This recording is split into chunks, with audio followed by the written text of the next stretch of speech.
Life is a journey made up of experiences, some good, some bad, some happy, some sad. And we may all be different, but we are connected to the fact that no matter who we are, our stories all have hills and valleys. And so tonight, we dedicate this episode to those who face the struggle and survive. Welcome to Simsoul Sessions.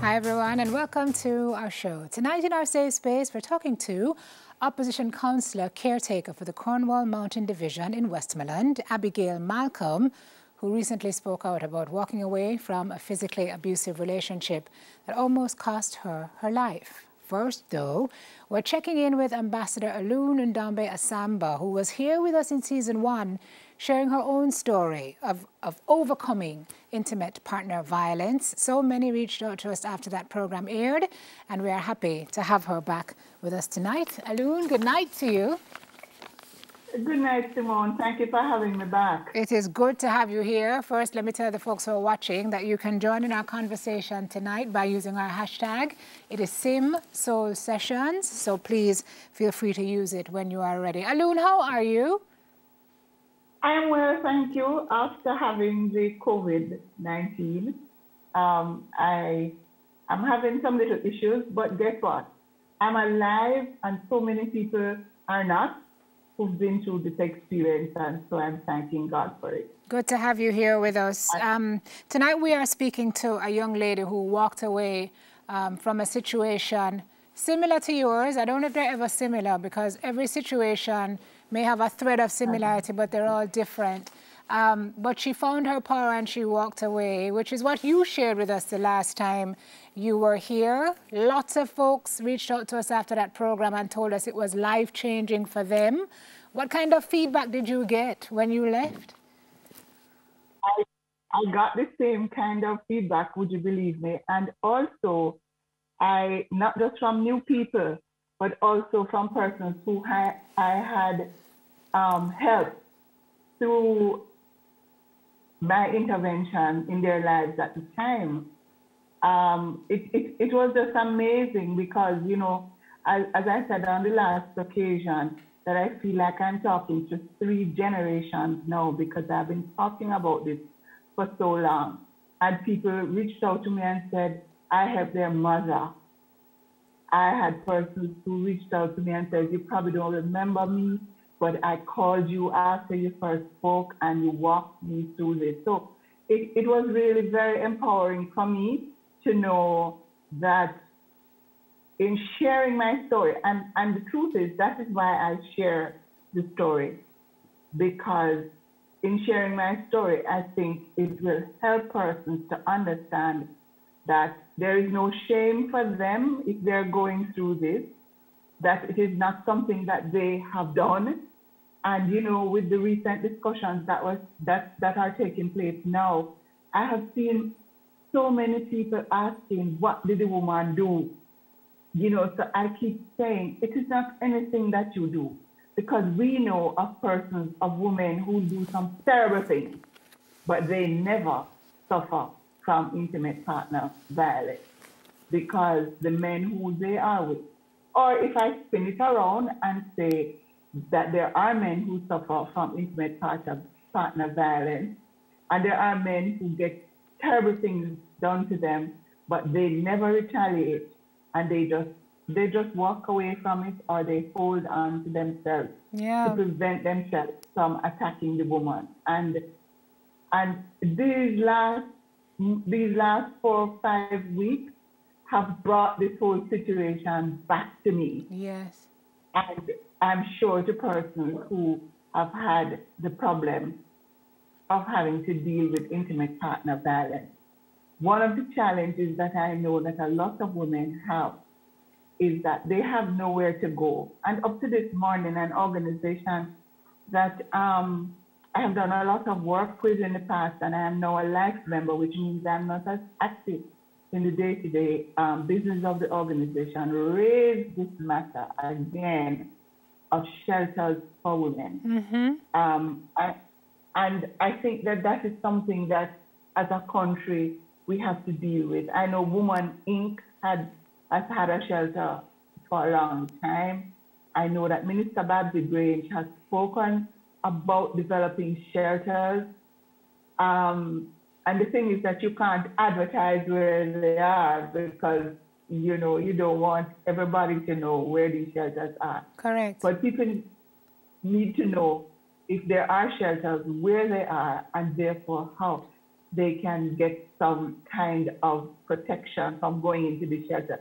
I think the matter with Women's Media Watch, which is the organization that I mentioned earlier, is that there was an article in the newspaper about somebody who is really needing a shelter.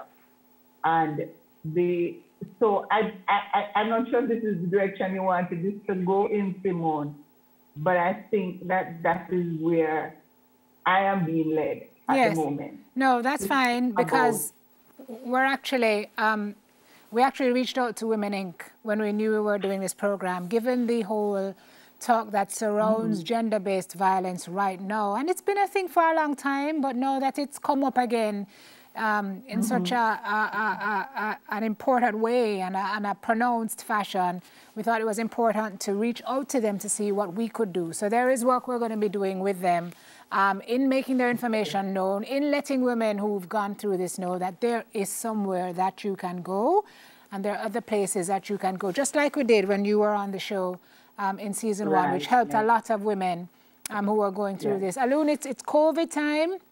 We know that a lot of folks are at home now, a lot of women are at home, and the numbers for intimate partner violence have gone up. We have to go to break, but I want you to speak to the woman who's going through it. What would you say to her as we wrap? You've been through it yourself. What would be your word to her? What I want to say is that the first thing, and it takes time, and I know that, and I hear people saying when this comes up, why the woman don't leave? I understand. It is not always easy to just get up and leave, especially if you have children, and especially if you are dependent upon your partner. So you have to be strong, and you have to seek out help where the help may be provided. And, you know, I want to say that in spite of what happens with police officers, go to the station, because they are more in tune with the needs of women who are suffering. And I'm saying, it's not your fault. Just the first thing you have to say, it is not anything that you have done. And in fact, even if it is something that you have done, you don't deserve. Yes, you do not deserve to get that. Right. So 2 things I want to say. You do not deserve it. It is not your fault. It is not that you're asking for it, because that's another expression that I have heard, asking for it. You're not asking for it. Nobody asks for this kind of violence to be meted upon their person. So I want to say to anybody who's listening and who is in this situation, reach out and get some help. Yeah. Yes, I know it's embarrassing. You can imagine me standing up in front of 500 people and saying that I was abused by my husband. It was not easy. And afterwards, I get a lot of cussing. I'm not getting it now because more and more people have been able to come out and talk about it because I opened my mouth in the first place. Which is why we're talking about it more, because we want more people to be able to feel like they can do that, and that there's a community that is there to receive them favorably and get them the help they need. God bless you. If they look at a news release that went out just late this week, you will see a number of organizations who signed to that release and which has email addresses for a lot of the organizations and for a lot of the women. Just send them an email. If they can't help, they will point you where you can get help. All right, Alun, we've got you. Thank you so much. We wish you continued recovery. Glad you're on that road from COVID, because many people have a different story. Thank you for joining us tonight. We really appreciate it. You're Ambassador welcome. Alun Ndombe Asambo. Thanks, Alun. When we come back, we're going to talk to a strong, strong woman, tonight's guest, Abigail Malcolm. She's spoken out, as did Alun, about walking away from a relationship where things got so bad she almost lost her life. She's here today to tell the tale, and she's here to inspire somebody who is going through this, and we talk to her right after this break.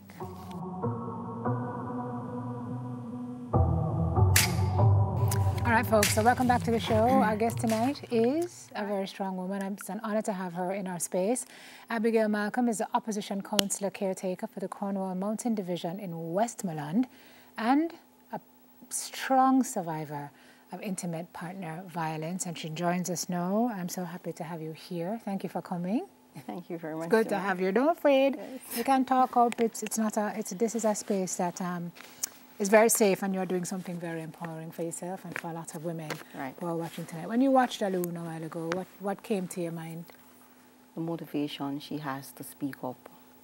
That was the first thing that came to my mind, and regardless of the fear, knowing it was her husband, she still came out to talk. And you're inspired by that? Yes. Yeah. And so let me ask you, why you decided that now was your time to speak out? Same. It all comes back to fear. There are times when you think you have developed the courage to speak up, but when you're ready to speak, you can't. So you just have to wait for the perfect moment. When you build that courage enough, strong enough, you just have to wait. Mm-hmm. You were in a relationship for a long time. Yes. 8 years? 7 years. And the abuse started? The abuse started 3 years into the relationship. But there were early signs. There were signs from before? Yes, there were signs before. But you know, as a woman, you play a blind eye to it. It will start from a little aggression, and you brush it off. It is okay. But those are signs to tell you what you're up against. Yes. I remember Alun said that her ex-husband would be very jealous, very controlling. And she used to say to herself, she felt so honored because she reasoned it as, is love him, love me. Right. I'm the, apple of his eye. That's why he's behaving like this. Is that how you reason things away? At one point, I would say so, but if you get to the bottom of it, it is the opposite. It is danger, but on your side, you're thinking it is love when it's not. Yeah. Yeah. And did you know that within yourself, or were you convinced that, maybe it was love and you were wrong? I was convinced it was love. To be honest with you, I was convinced it was love. Because whatever may happen, we'll all brush off and move on, like nothing happened. But those are the small part, until it escalates to bigger things. And from there, it continued to grow. So in year 3, when the abuse starts, and you say to yourself, Abigail, this was not an overreaction to something. This is who this person is. You say you were there for 7 years. Right. This is year 3, right? Yes. How do you decide at that point that you're going to stick with this person? At points, I figure he would have changed. And there are times person may be going through a phase and it take it out on you, and you're looking on the brighter side to say, let's work together, let's get some help. But that's when you see the true person, no matter what you try. Today we're good, tomorrow you're back to square one. But you continue to work on this. I'm but curious. It never stops. What examples examples of love did you have before you entered that relationship?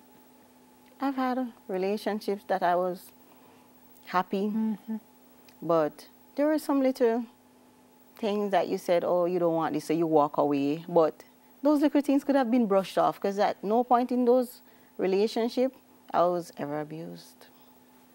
Yeah. So this starts, and you're close friends know?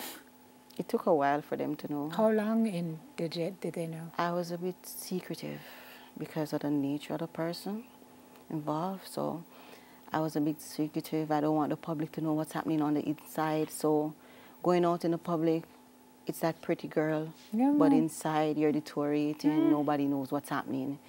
You're torn to pieces. But when you're out there, that's a good look for the public to say, oh, all is well. But deep down inside, it's not. And you used to leave the house, and you used to put makeup over your bruises, and you put on your dark glasses, and you're out there, and you're Abigail. Flashy, I'm Abby on the outside. But once you step through that door, you're in a dark space. You're left to wonder if this is what you really want. You're left to wonder if this is what you deserve. At points, you'll ask yourself, was this what I signed up for? Did you ask yourself, like Alun said, what did I do? I can remember asking myself one night, I've never seen this in my household. Why am I faced with this? It needs to stop. And at that point, I decided that, okay, I'll walk away. But I didn't have the strength or the courage enough to walk away. It takes a lot. Because on the public eye, they can say, why is she still there? But you don't know what you're faced with. Sometimes you're up against a monster that you can't even walk away. You don't know what may become of you. So you tend to stay to work it out, but it never works out. So when did your close friends and your mom eventually find out? My mom found out a couple of months before she passed away. In 2017? Yes. And she was always quiet, and she always said to me, Abby, you deserve better. Have you ever seen me with somebody who was abusive? And I said, no, you deserve better. You're too pretty, you're too intelligent. And at that point in life, I realized that I deserve better.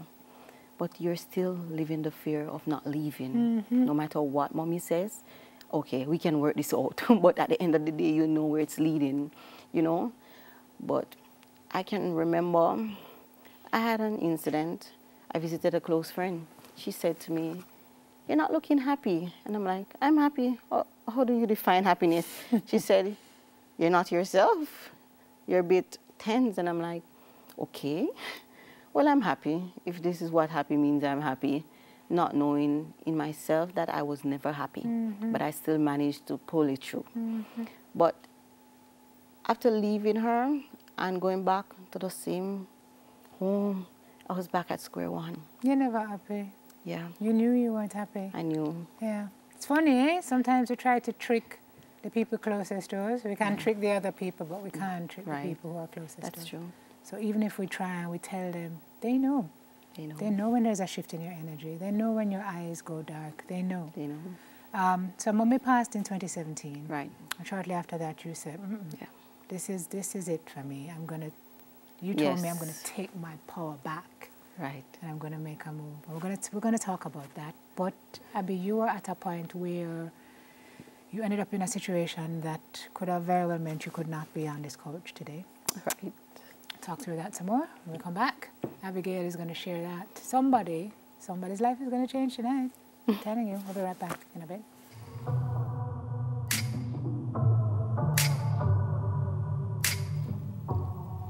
All right, back with you, everybody. Abigail continues to share her story. You said something to me during break. We're talking about Alun again, and you said, sometimes you see the little things at the beginning, and the things we explain away are the things that really ought to propel us in that early stage. If you come out. Right. Sometimes you see some small signs and you brush it off to say, oh, this is just a simple thing. But that's when you're supposed to leave, but you fail to. Like what kind of things? Verbally abused, words are used to you that are harsh, simple, hitting you like it's a simple hit, but it's something to tell you where you're heading. So that's when you're supposed to leave. But you wait until it's too late or until you get the courage. I won't say too late, but until you get the courage to leave, you know? Yes. And that looks different for different people. For some people, that's a year. For some people, that's 10 years. Or even more. Or even more. And there are people who sit in it until and never leave. And never leave. Wow. So Talk to me now about year 4 now, Abby. Was it New Year's Day? Was it New Year's Day that changed your life? Yes. New Year's Day, we're supposed to be looking forward to new and wonderful and a new hopeful start. things, a fresh start. Yes. Not so for you. No, it wasn't so. What year was it? 20, Same 2017? 2017. Same year you lost mommy? Yes, the same year I lost mommy. So New Year's Day, you were lying in bed? Yes. We were at a function. It all started from there.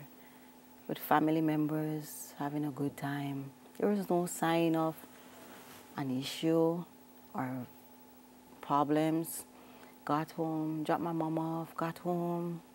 It was normal conversations heading home. You never know what could happen.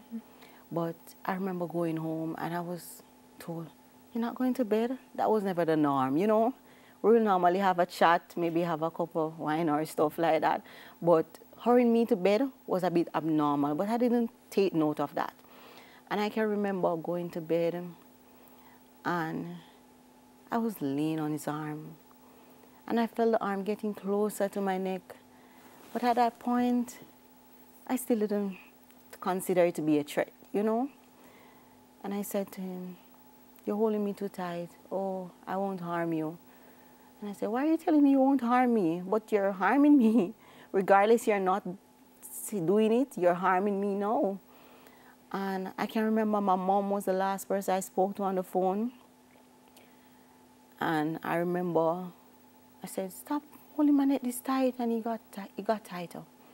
It reached to a point where I couldn't breathe. And I don't know what went, but I know the phone went off to call mommy. And maybe on her side, she wasn't hearing what she wanted to hear. She wasn't pleased about the whole phone call. And my neighbor came by and he knocked to find out if I was okay. He was told I was sleeping. At that point, I was losing Consciousness. He was strangling you. Yes. He was strangling you. And while he was strangling you, he was looking into your eyes. He won't harm me. And he was smiling. Yes. Yes, he won't harm me. And I can remember my neighbor came by. I was okay. My neighbor left to call my mom to tell her that. He said, "She's okay." Mommy said, "No, that's not my daughter. Not sleeping. Go to the house." No, when he came back, he didn't want it to let him in, you know. But after he realized what was happening, he let him in. I was laying there lifeless. I knew what it felt like for your life to leave your body. I was at that point. I knew what it felt like. And I was rushed to the hospital. When I got there, based on what I was told, there were doctors who knew me very well. They were in a state of shock. They couldn't believe it was me. They worked effortlessly to save my life. And from that night, I knew this was no more. I knew this was no more. That was New Year's Day 2017. Right. So they managed to bring you back, to save your life. Yes. You still bear scars, I call them, of that day today. Yes. Tell us about those. It was latter 2019, I started having spinal issues. I had a headache that does not go away. Thought I was hypertensive, thought I had a tumor. I did a lot of MRI, a lot of tests to figure what was happening. My C1, C2 was damaged due to the strangulation. So there are times when the left side of my head would be burning up like fire. I have to be living with that. I see a neuro in Kingston for that issue. And I suffer from mental PTSD, you must Yes. have PTSD. There are times I'm at work and I'm functioning. As soon as a customer leaves, I'm crying for what I don't know, but it is what is on the inside of me. The pain and the horror that I went through, it is never easy to deal with. But Abigail, after that, yeah. you went back to him. I went back. So after that, Abigail makes it, her life is saved, and you go back to him. Yes. And that's something a lot of people will not be able to understand. Right. So talk us through that. Sometimes you're living in fear. Mm-hmm. You want to leave, but you can't. And when I went back, it got better. When I mean real better, it got real good. You were showered with gifts. I'll leave here for a weekend to Florida or where, and you're looking at, oh, things has changed. This is the person you wanted all your life. But deep down, it isn't a change. It's just something to brush it off. And I can remember a friend called me to say if I was home. And I said, yes, I'm home. Can you talk? And I'm like, yes. I said to her, what is it? She said, Abby, be safe. I passed XYZ at a certain location. Please be careful. We can't afford to lose you this time. And that phone call changed my life. And on numerous occasions, person will tell me they pass XYZ at a certain place. And I'm like, okay. I got in a bit early from work, so his timing was a bit off. I was ahead. So I was saying to myself, what if I didn't reach home on time? What would be the outcome? It got to a case where it's like I was watched 24/7. There was never breathing space. There were times my phone would ring. Are you busy? While you're looking at me and you know I'm not busy, but you wanted to keep a track of me. And that was when I decided that this can't work. All right. Well, how did you leave? That's the question. We're going to talk through that with Abby when we come back.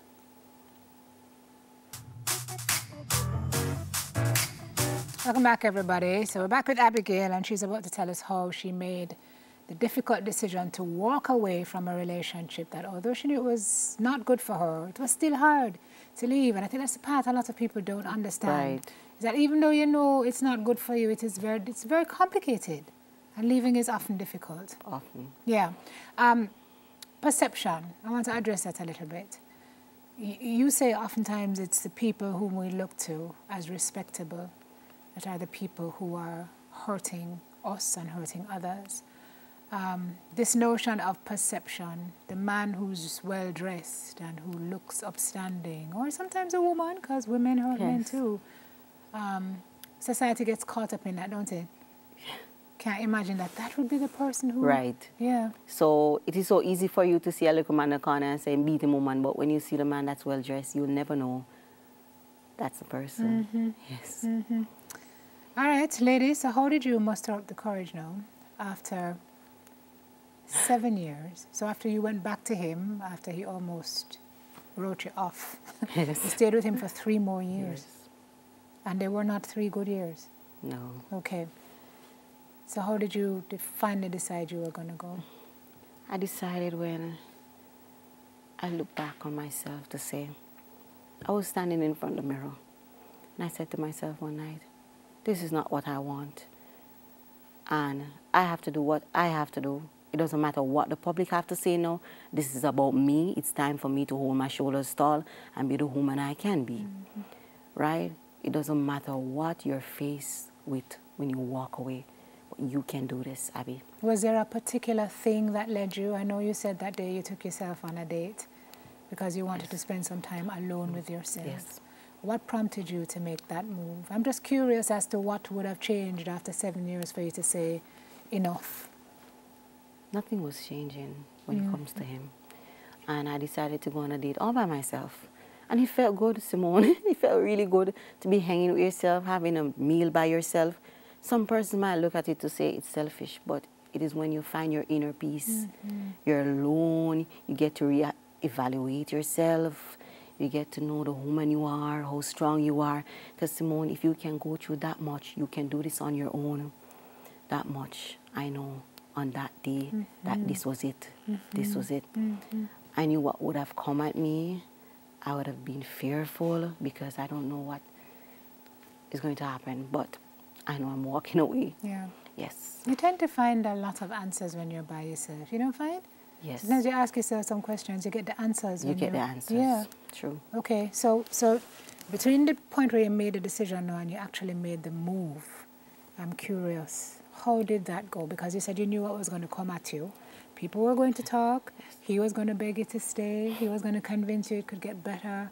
Yes. How did it go? Well, for the public, a lot of people didn't see me as the Abigail I was when I was there. A lot of people thought I was less than a woman, especially my fellow women. Yes. They thought that, why is she leaving? What could have caused all this? But they're not on the inside to know what's happening either.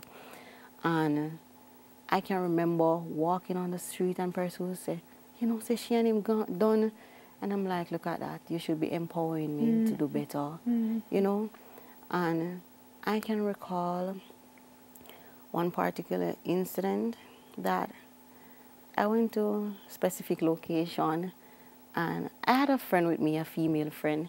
When I pop up, I was a talk at the night, yes.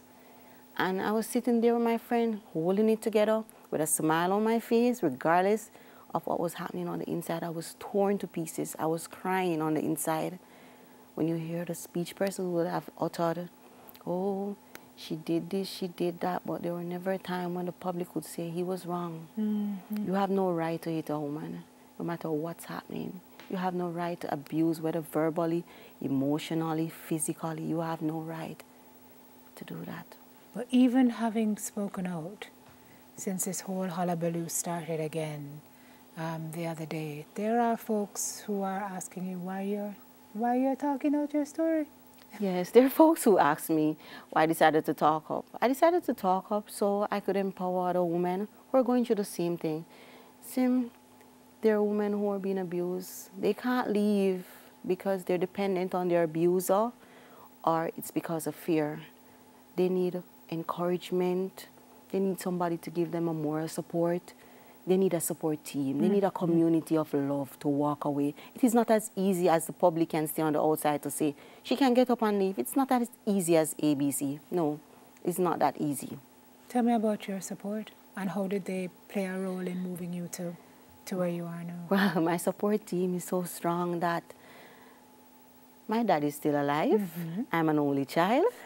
I love him dearly, but there's this one man that has played a role of a father to me. He has always been in my corner. No matter what I'm going through, he'll motivate me. There are times when he's really harsh at me, but it's for the betterment of myself. But at the end of the day, my team is a team that would have encouraged me to be a better woman. My mentor, she would have given me harsh punishments, but it was for the betterment of myself. There were points when she said, Abby, you can do better. And I want you to do better. And if you're not doing better, I won't talk to you. And I can't afford to lose her. So that's when I decided that I have to be me. She's pushing you to be the best version of yourself. Yeah. Wow. So, any regrets? No, I have no regrets up until today. Do you sit and wonder why it took you so long? Yes, at times I do. But it comes back down to you think it's love. You think the person care about you, but that's never it. And it's all about fear too. You can't just get up and leave like you go in and you just jump out. No, it's not that easy. Yes.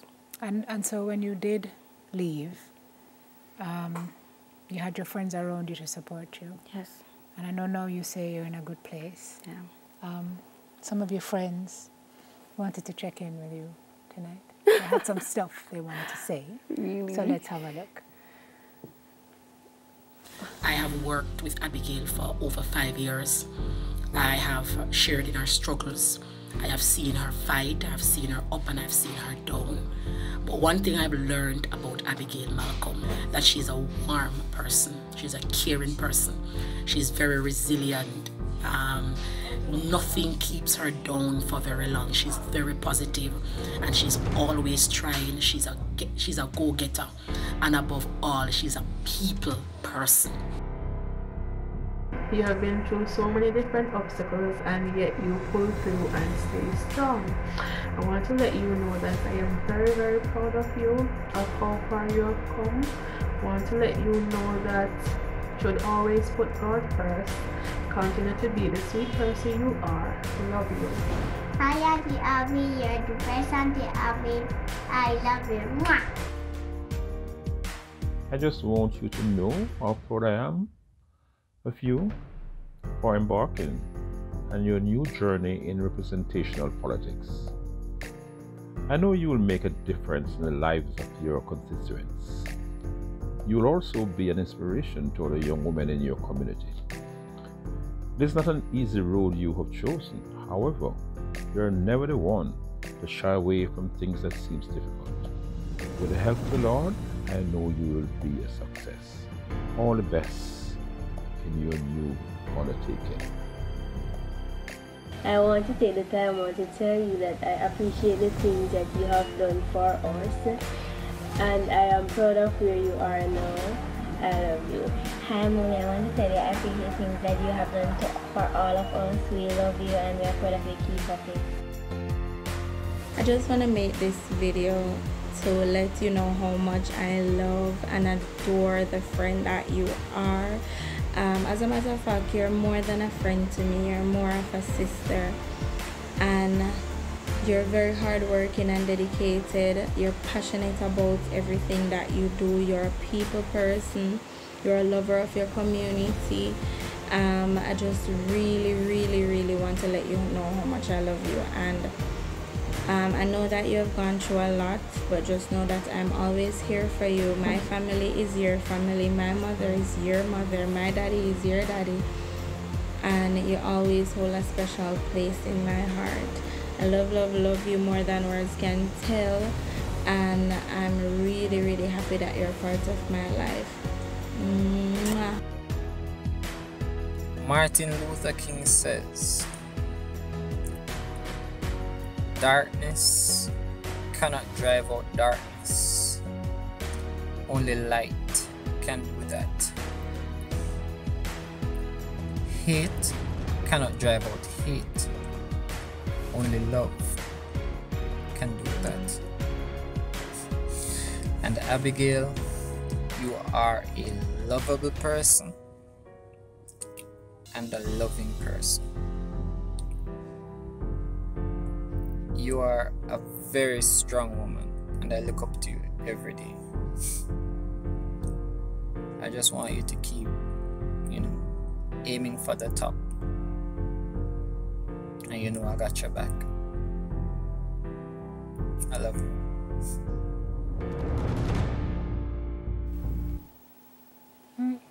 Wow, that was a moment. Andre Nicey? No, sir. Andre gave me all the... they all did, but you can see the sincerity in everything that he said. So those are your people who have taken you to this other new chapter in your life. How proud are you that you are writing a new chapter, that you are authoring, that you turned the page on? It wasn't easy. It wasn't easy. But here you are.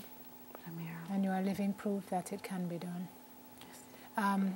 One of your I think your uncle said something about being an inspiration to those in your community.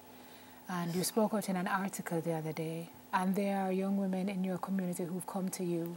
Yes. Young women who are saying they're going through the same thing you're going through. Same thing. They've reached out to me in many different ways. And they were afraid of speaking up too. Mm-hmm. But I can remember one said, when she watched my interview with the Gleaner, she said, "If she can talk, I can talk." That was days after she went through an abuse that she could not take anymore, and she decided to walk away. Yeah. She came to my office to see me. Yeah. And there are going to be many more after tonight. We're going to take the break. When we come back, we're going to wrap things up with Abigail so she can have your moment. We'll give you some moment time. We'll be right back after this.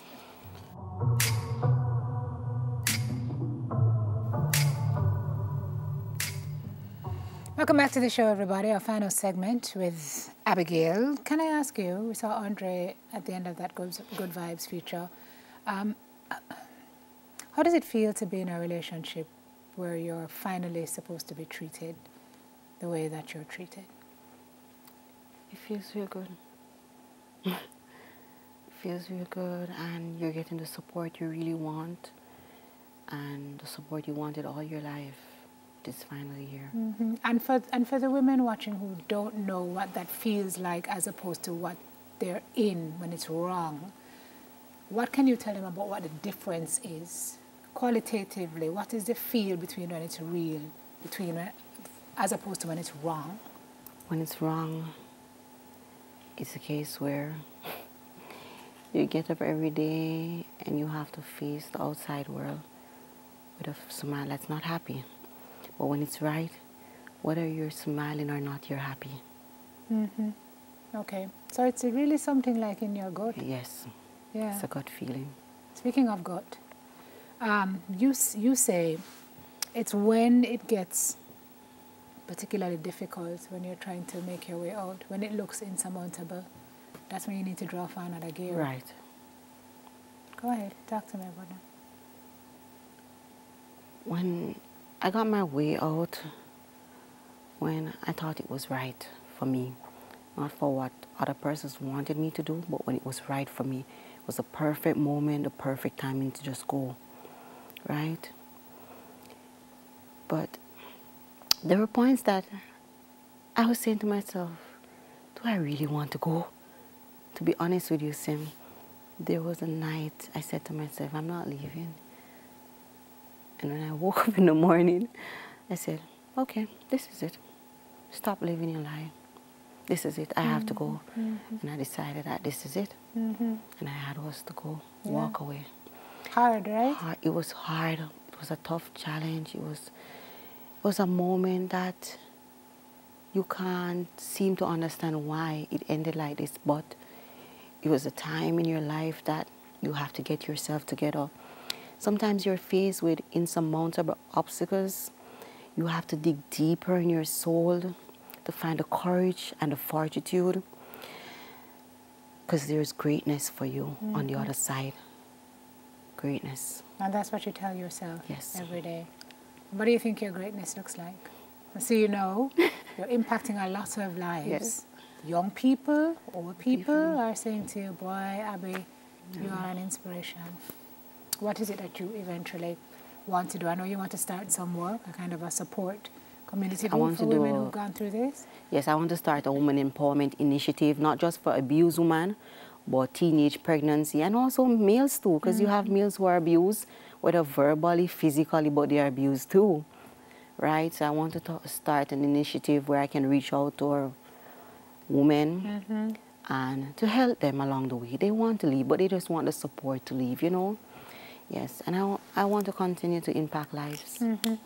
I want to be there for persons, whether it's a good moment, a bad moment, but I want to be there. I want you to remember that young woman that walked your life, that makes a difference for you. I want to be remembered as a young woman who has changed so many lives with one simple move. No, simply, no. Yes. And it takes a lot of strength. A lot of I think strength. that's what people don't realize, is that it takes a lot of strength. And the irony about it is that even while you're being strong, you're still scared. Yes. Because you tell me, say you're still scared, but it's not going to stop you. It's not going to stop me. I'm just living. I'm just living. What scares you, Abby? What really scares me is the fact of what people have to say too. Because, Sim, really and truly, you have to be mentally prepared for this. Your mental health is important, and it takes a lot for that to happen. And what scares me also is the fact that at points I thought that you would have hurt me because I spoke up, and to know that you're a certain place in life, you don't want the public to know what was happening. And I kept it together, and this is the moment I'm speaking out. You're looking at yourself. You're not looking at the abuse you have caused me, the pain, the horror. You're not looking at that. It's all about you still. But at this point, it is about me and the persons I'm ready to help. Go, girl. Yeah. You tell me you're no longer a victim. I'm no longer. You are a victor. I'm no longer. Proud of you. Proud of you. I can only imagine what's going to happen after this show, because we get feedback after every show, and These kinds of shows, I think, are particularly important because there are so many women and also men who are going through this, who are afraid to speak because them shame. Right. And them think it's them one going. You are not alone. You're not going through this alone. Before we head to our affirmation, I want to say that in light of the show that we knew we were going to do tonight, we actually reached out to Woman Inc. to see how it was that we could help.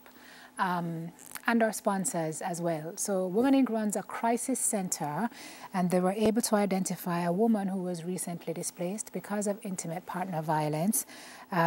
She's pregnant. She had to leave everything she has behind to leave, and they have put her up in the shelter. We want to thank Grace Foods, who has donated $100,000 towards helping that woman get back on her feet. Thank you, Grace Foods. We appreciate it. And we also want to say thank you to Victoria Mutual Building Society, who have matched that money as well. And so hopefully this young lady can get a start to help her get back on her feet, to know that, you know, it does get better and it will get better after time. Put up the number again, Laurie, please, for the crisis center. If you are going through intimate partner violence, or you know somebody who is, that's the number at the bottom of your screen. It's a 24-hour hotline, and it could be the beginning of the rest of your life and the change that you need. Right, Abigail? True. Yeah, okay. I want to thank you for being here and sharing with us, and for being so strong through it all. I know it's not easy. Not easy. But I know you've changed lives tonight, so thank you for your story. And we wish you all the best. And with that, we head into our affirmation for tonight.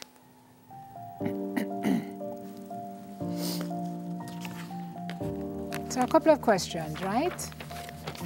Who are you? And whose are you? In whose image and likeness are you made? Have you any idea of how precious and how special you are? Has the one who claims to love you told you or shown you? And what has he or she said or done to prove that love? Have those actions been affirming, or have they been terse and harsh and violent? Are you being mistreated because you deserved it, because you made me mad? Well, you do not deserve that. And you didn't do anything to warrant a partner's mental or physical abuse. You are not property. You are a whole, complete person who deserves to know what real love looks and feels like. And the first step to doing that is to love yourself enough to say, I am special, I am precious, I know who I am, and I know whose I am. Tonight we are affirming, I will love me more than anybody else does. That is our soul food for tonight and our show for this evening. Thank you again, Abigail, for sharing. We will be back next week, everybody, with another story of the power of the human spirit. Until then, I wish you every blessing, and I remind you, please, to count your blessings. Good night.